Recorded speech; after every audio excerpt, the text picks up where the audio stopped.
Good afternoon, and thanks for joining the fourth annual conference on ESOPs and equity compensation. Today's session is going to be on ESOP plan design.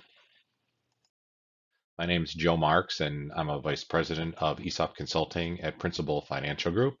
We work a lot with companies that are considering ESOPs and helping them through the process of determining if an ESOP is the right solution for them and helping them understand what the impact of implementing an ESOP is on the company, the selling shareholders, and ultimately the employees who are going to benefit under the ESOP. We also are the largest provider of ESOP services, administration, record keeping, and consulting to ESOP companies. We work as a strategic partner for many of our ESOP companies on repurchase liability, sustainability, employee communication, etc. So I'm looking forward to sharing more with you about how to design your ESOP and what you should think about when you're putting an ESOP plan together. So we're going to focus today on understanding the basics of ESOP plan design. We'll spend some time talking about how plan design can impact your company objectives and understanding those impacts of certain plan design definitions, etc. And of course, we want to get your questions answered. There is a Q&A opportunity in the chat or questions, and we will also have a live Q&A session at the end of the speaking part of this session. Well, let's start with definitions. It's important to know what the definitions are in your other qualified plans. So if you maintain a 401k plan, understand how compensation is defined, how is disability defined, and when is it determined that somebody is totally disabled under your plan. What about the definition of highly compensated employee, normal retirement age, years of service? You'll note that in any plan design, years of service can be used for many different purposes. It can determine when somebody's eligible to participate in the plan. It can determine when somebody's eligible to receive a benefit under the plan. And it also determines when somebody is vested in their account balance. Coordinating the provisions between your 401k plan and ESOP can be important for many reasons. One, a lot of times you want them to be consistent because there's many compliance and operational rules that depend on combining your two plans for testing purposes, etc.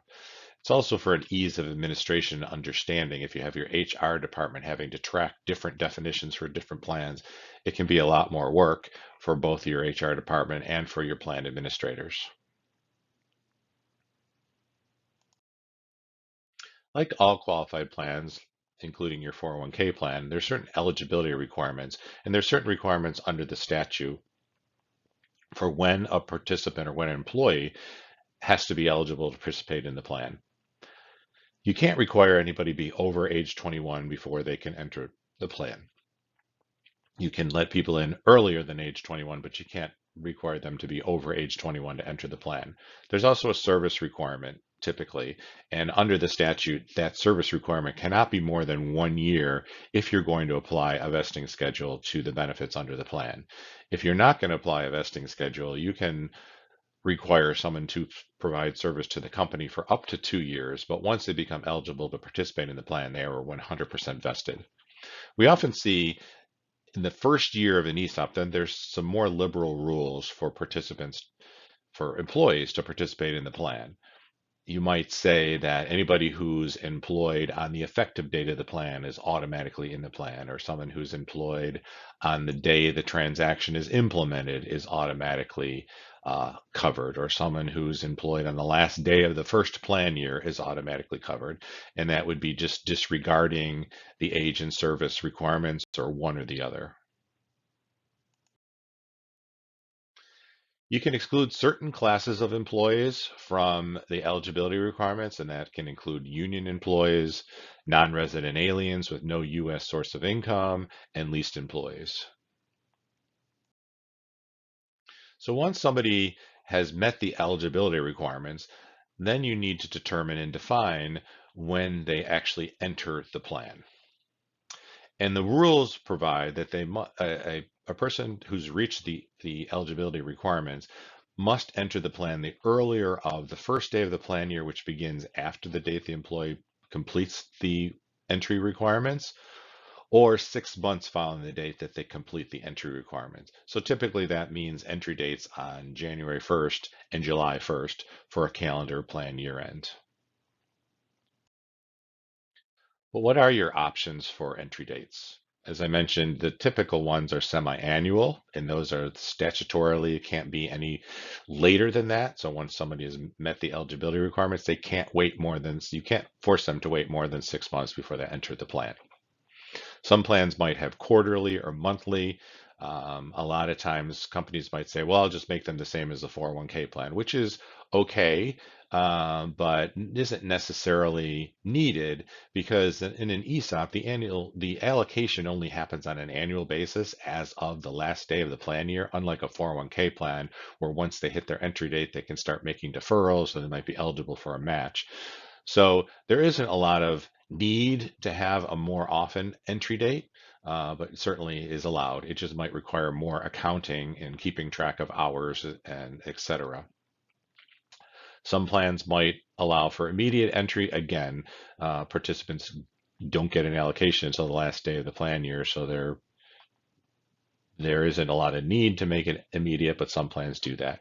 A lot of plans also make the entry date retroactive to the first day of the plan year in which they meet their eligibility requirements of 1 year service and age 21. In that case, the participants are able to participate for the full year in their first year of eligibility. So once somebody has met the eligibility, they've hit their entry date, when are they actually entitled to an allocation under the plan? When do they get a contribution to their account?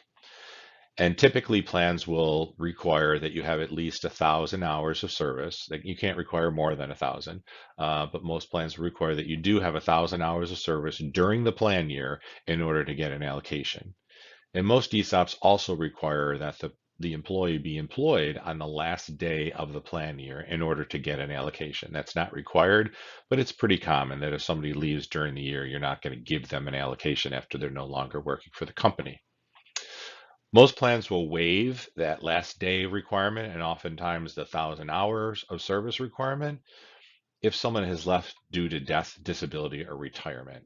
So it's kind of like, it's their last year. They, especially if they left on account of death or disability, they really didn't have any say in the fact that they left the company. And oftentimes companies want to reward people who retire, work for the company and end up retiring for the company from the company. So most plans will have an exception that if you don't have to be employed on the last day of the year in those cases. So once it's determined that you're eligible for a contribution, what does your plan provide as to how much you're eligible to receive? So the company will typically make contributions to the plan, and they'll make a contribution to the ESOP in order to have enough cash for the ESOP to pay the ESOP loan. They may make a contribution to repurchase shares when people are eligible to take a distribution from the plan. They might make other contributions to the plan. So how are those contributions going to be allocated? In most cases, we see that contributions are allocated proportionate to your compensation compared to the total eligible compensation of the plan. So if I'm working for a company and my compensation makes up 5% of the total eligible compensation, I'll get 5% of the contribution made that year. Some plans do pro rata, so everybody gets the exact same contribution no matter what their compensation level is. So everybody gets $5,000. I don't see that too often, but we do have a few plans that use that formula. And some plans use a points allocation formula. And in a points allocation formula, you're given credit typically for years of service as well as what your compensation level is. So you design a formula that gives a certain number of points based on how many years you've been working for the company and a certain number of points based on what your compensation is, whether it's 1 point for every $1,000 of compensation or something like that. And then when you add up all of your points and compare them to the total points of all eligible participants, that determines the ratio that you're going to get of the contribution. The plan is going to define what compensation is used for determining the allocation formulas, and we'll get into that. So compensation can be defined as all compensation per your W-2, including 401k deferrals, cafeteria plan contributions, etc. The compensation could exclude certain things like overtime or bonuses or commissions, but the compensation definition of compensation has to be non-discriminatory. So if you're not using a safe harbor definition of compensation, then you have to test it to make sure it's not discriminatory. So for example, if your definition of compensation includes bonuses, but not overtime, that could tend to be discriminatory and favor highly compensated employees who are the ones who tend to get bonuses versus non-highly compensated employees are the ones who tend to get overtime. So if you're using any definition that's not a safe harbor, you'll have to test it to make sure it's not discriminatory. There is a limit on the compensation that can be taken into account, and that is $290,000 for the year 2021. So if you have an executive who's making $400,000, their compensation is limited to $290,000 for purposes of determining how much of the contribution gets allocated to their account. Your plan will also define how much of the compensation is included in the calculation. So if you have an entry date that's July 1st, do you, in your first year of participation, are you going to use a full year's worth of compensation or only compensation after you've reached your entry date? And your plan will define that. So once you get allocations under your account, some ESOPs may have some cash invested in participants' accounts. Other ESOPs are going to be all stock, or it could be a mix of the two. To the extent there's cash in a participant's accounts, typically any earnings, interest, dividends, et cetera, on that cash is going to be pro rata based on the cash balances. And that's something you're going to want to look at in your plan design. Sometimes I've seen plans written so that all earnings are based on the total account balance, which sometimes can't be is not very fair when you have maybe a plan where all the stock is allocated and the newer participants have mostly cash in their account, and the older participants who've been there for a while have mostly stock. And if you're sharing all cash earnings based on account balance, you're kind of cheating those newer participants out of earnings because people with stock are getting earnings on the cash also. So that's something you want to look at in your plan as to how that's defined. Um, with respect to stock accounts, the earnings on stock accounts, obviously they'll get appreciation in the value of the stock, but they also get dividends paid on that stock. And when you have a leveraged ESOP, some of the shares are allocated to participants already, and some of the shares are still in suspense in an unallocated account. Dividends paid on allocated shares get allocated based on the number of shares in that participant's account. Dividends paid on unallocated shares will get allocated to the suspense account based on the number of shares in the suspense account. If those dividends are then used to repay the loan, then the shares released from the repayment of the loan are typically allocated based on compensation, but your plan will define that. Then what if the S distributions or dividends are not used to repay the loan? The plan will also define how those are allocated. Will they be allocated based on compensation, which a lot of ESOPs do, or will they be allocated based on the share account balances that are already allocated to participants' accounts? That will determine how participant accounts grow. If you allocate unallocated dividends based on share account balances, well, then the people with the largest share account balances, the people who've been there the longest, will get even more earnings to their accounts. If you allocate it based on compensation, then everybody shares in that who's eligible to participate in the plan that year based on their compensation. So once all the accounts have received their contributions and their allocations and they're building up in value, they are subject to a vesting schedule. So how much of each participant's account do they get to keep when they separate from service? And that's going to be determined by the vesting schedule under the plan. And this is common for any qualified plan. Again, if you have matching contributions under your 401k plan, they might be subject to a vesting schedule or profit sharing contributions. So the maximum amount that you can make people wait until they're 100% vested, till they get to keep their entire account balance, is 6 years. And under a 6-year graded vesting schedule, participants earn a portion of vesting each year, depending on how long they've been working for the company. The first 2 years are 0% vested. Once they've hit, once before they hit 2 years, they're 0% vested. Once they hit 2 years of service, they're 20% vested, and then 40% for 30, 60, 80, 100 after 6 years of service. You could also have a cliff vesting schedule. So if you have a population where you have a lot of turnover in the first or second years of service, and then after 3 years, your employees predominantly stay on, you might want to have a cliff vesting schedule where the first 2 years you're 0% vested, but in the third year you become 100% vested. So how do you determine vesting and what's the definition of years of service for vesting? So typically, if the plan is defined as 1,000 hours worked during a plan year. You can always use a smaller amount, but most typically it's 1,000 hours during the plan year. And investing starts on the date of hire. So if somebody has 1,000 hours in their first year of service, but they're not eligible to participate in the second year, that still counts for vesting service. You can use a smaller number of hours, as I mentioned. You could use an equivalency method. So if you have salaried employees where you're not tracking their hours rather than, you know, having to track hours for those salaried employees, you can use an equivalency. So any salaried employee is determined to earn 45 hours per week or 190 hours per month to add up to that 1,000 hours.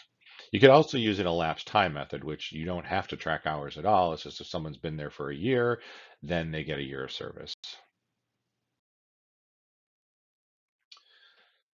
In determining what's needs to be counted for vesting service, there's certain service periods that you can disregard. Now, if you're putting in a brand new ESOP, you have the option at that point to determine whether you're going to count years of service before the plan was put in place. There's different schools of thought here. Many companies say, well, this is a brand new benefit. Everybody starts at zero, and they have to work here for a certain number of years until they get to keep their benefits. So everybody's on an even playing field. Other companies will say, hey, we've got people who've been here for 10, 15, 20 years who really are the reason this company has been so successful, and we want to reward them and let them keep any allocation they get under their plan because they've been here for so long. So they might provide that all prior years of service are counted for vesting purposes. And you can have something in between. Some companies might say for every 5 years of service, you get 1 year of vesting service, or for any type of formula. For every two, you get one, whatever that is. Or they might limit the amount of prior service that you can include in counting it, so you still have to work a few more years to get 100% vested. So there's a lot of varieties of what you can do. Again, though, under any qualified plan, you can't do anything that would tend to be discriminatory in favor of highly compensated employees. You can also exclude any service before an employee is age 18. So if you happen to hire people before they're age 18, you don't have to count those years of service for vesting purposes. So what happens when somebody becomes 100% vested? They get to keep 100% of the value of their account. And that happens when they fulfilled the vesting schedules at 6-year graded or 3-year cliff. The law requires that once someone reaches normal retirement age, that they become 100% vested in their account. Most plans provide for 100% vesting upon death or disability, but that's optional. That is not required under the law.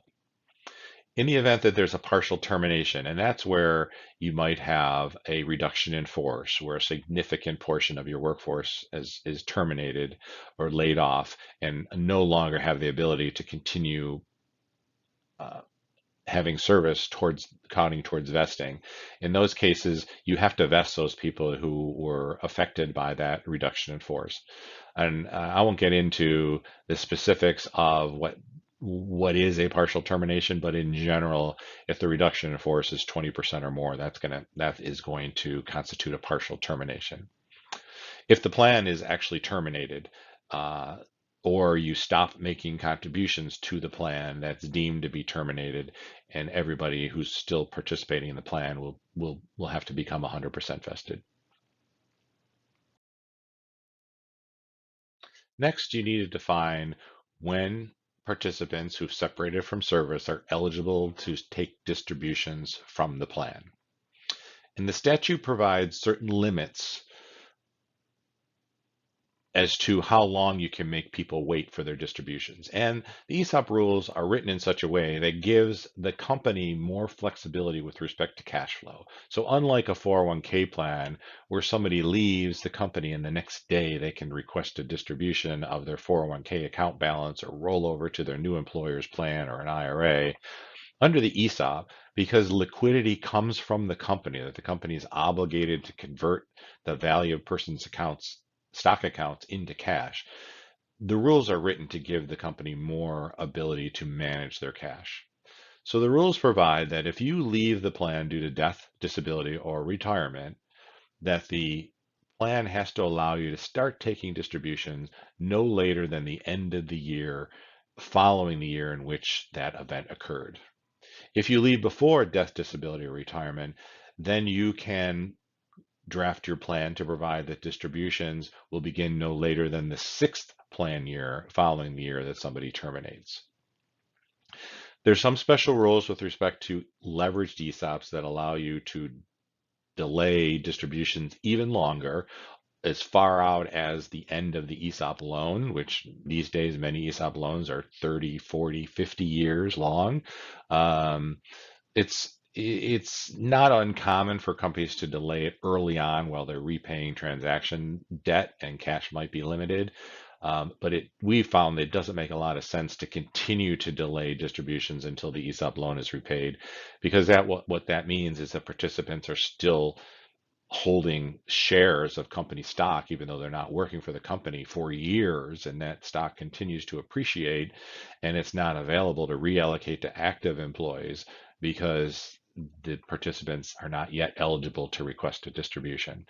So oftentimes, even though the plan might have that delay until the loan is repaid provision, it's usually amended out of the plan once the transaction debt is repaid by the company.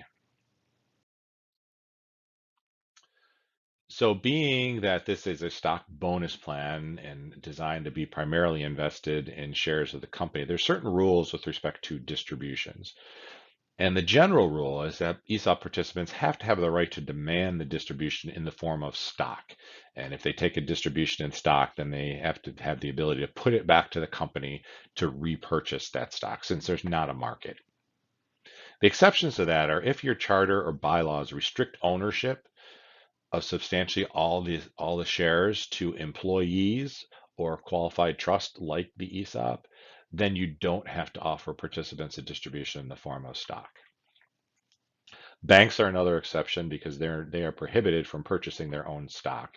So there's no requirement that they make the distributions in the form of stock, and then the participants don't have a market for selling their stock back. If the plan sponsor is an S corporation, you're also not required to provide that a distribution be made in the form of stock. Although we do have a lot of S corporation clients who allow for the distribution in stock, but only with the requirement that that stock be immediately sold back to the company. So the participant doesn't actually physically touch a share of stock. They still get cash, but it's treated as a stock distribution. And that could be beneficial for many planning purposes for the company. It could be beneficial for tax purposes to the participant, but it still results in that stock not being deemed held outside of the ESOP.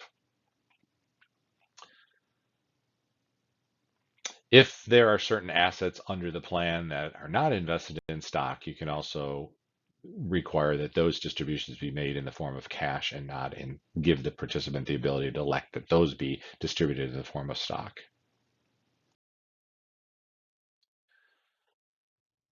So over what period of time do distributions have to be made from an ESOP? And distributions can be made in a lump sum. So once you're eligible to take a distribution, you can take your whole account balance out right away.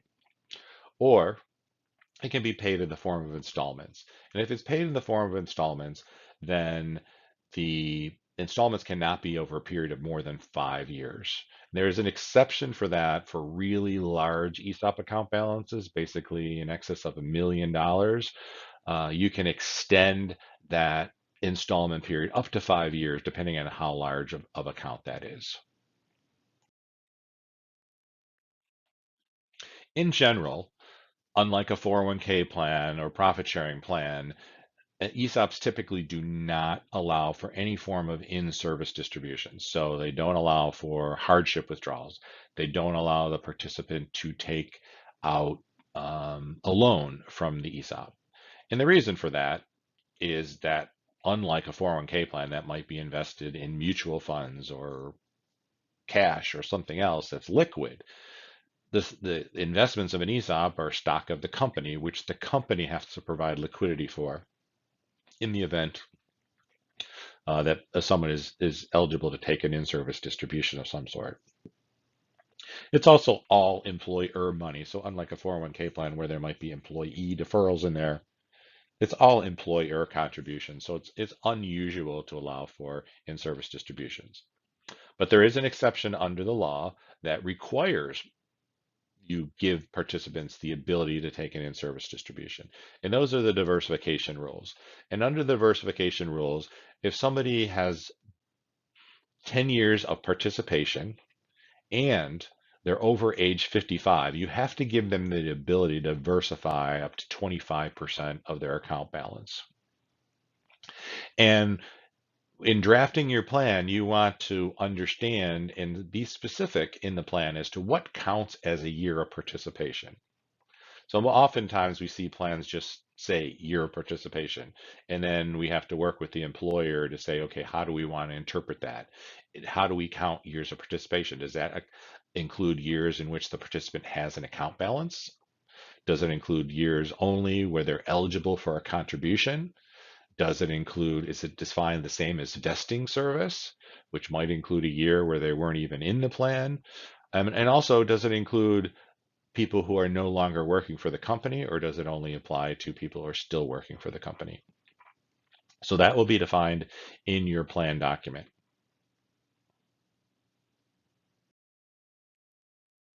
So once somebody is eligible to make a diversification election, then the question is, how is that effectuated? Where does that money go? So you have three options.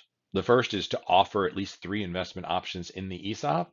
That's very rare because when you have an ESOP that's a balanced forward record keeping, it's only updated once a year. If you start giving other investment accounts in there, it might have to be updated more frequently. You might have participant directed funds in there, which completely changes the record keeping platform for that plan.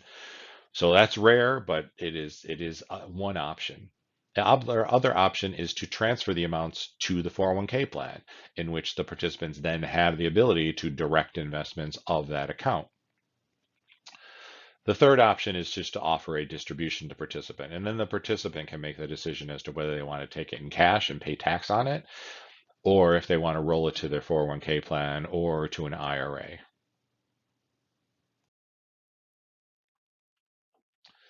So there's certain compliance testing considerations that are different for ESOPs and also that you need to take into account both plans when you're doing the testing.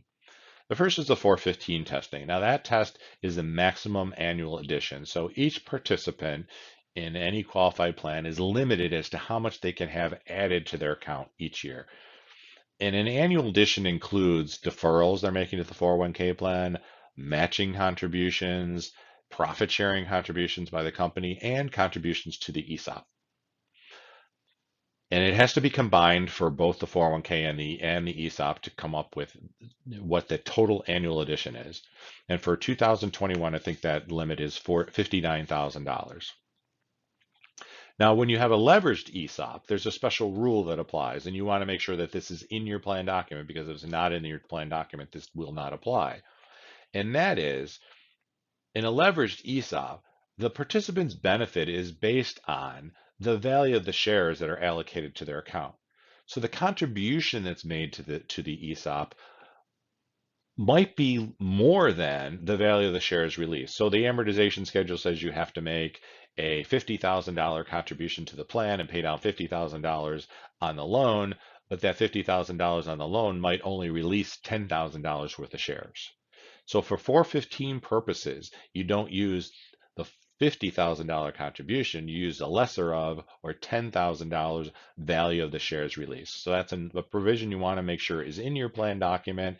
So especially in the early years of the ESOP, you're not running up against the 415 limit because you're using the total contribution, even though the amount the employee is getting is significantly less than the contribution that was actually made. You also want to make sure that the limitation year, the year for testing the 415, is the same under your 401k and your ESOP. Typically, plans are calendar years and it's 12/31, but you want to make sure that that definition is the same under both your plans. There's a coverage requirement, which basically says that you have to cover, you know, all non-highly compensated employees who are not excludable under the statute.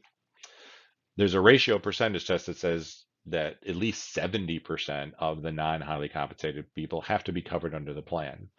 If less than 100% of your highly compensated employees are covered under the plan, then it's 70% of the percentage of highly compensated people under the plan. So if you only have 50% of your highly compensated people are under the plan, then half of 70 is 35% of the non-highlies. The purpose of this bullet point here is limit the highly compensated employees to top paid group. If you have a lot of people who meet the definition of highly compensated, you don't want all of those to be included in the test as highly compensated. So you can make an election to say only the top paid group. So the top 20% of employees are considered highly compensated if they meet the other definitions of highly compensated. So if you have 35% of your employees who meet the definition of highly compensated, you only have to look at the top 20%. You also want to make sure that you have fail-safe provisions in your plan that says what happens if we fail 410B and we have to include more people or exclude people to make sure that the plan, that the test is satisfied. So you might say, well, we start including non-eligible people until we pass the test. Well, who are we going to include? Are we going to include the people who have been there the longest? Are we going to include the people who make the least? Are we going to include the people who make the most? Your plan should have a fail-safe provision to say, how are you going to satisfy 410B if you don't pass that test? The last test that's unique to ESOPs is 409P, and that is the S Corporation Anti-Abuse Test. And that is the topic of a whole nother hour-and-a-half session. If you go to any ESOP conference, there's always a session on 409P. It's a very complicated test, but very important test. And it basically prohibits allocating too much of the value of the ESOP and or the value of the company to a small handful of people. The important point here is you want to make sure that your plan provides a avoidance provisions. So have provisions in your plan so that you never fail 409P. Whether that restricts the amount that can be allocated to anybody who is a disqualified person under the plan, or that if you have a disqualified person, then and they've exceeded the limit, then a portion of their count is moved over to a non-ESOP portion of the plan so that the ESOP portion of the plan doesn't fail 409P. So again, this is a really technical subject, but you do want to make sure that your plan has avoidance provisions written into the plan document. Voting rights. A private company is not required to pass through voting to employees under the ESOP. And remember that the employees who participate in the ESOP are not legal owners of the stock. It's the trustee that is the legal owner of the stock. And you are not required to pass through voting to participants, but there are exceptions in major corporate transactions such as merger consolidation, recapitalization, liquidation, dissolution of the company, or sale of substantially all the assets. You are required to pass through the vote to participants.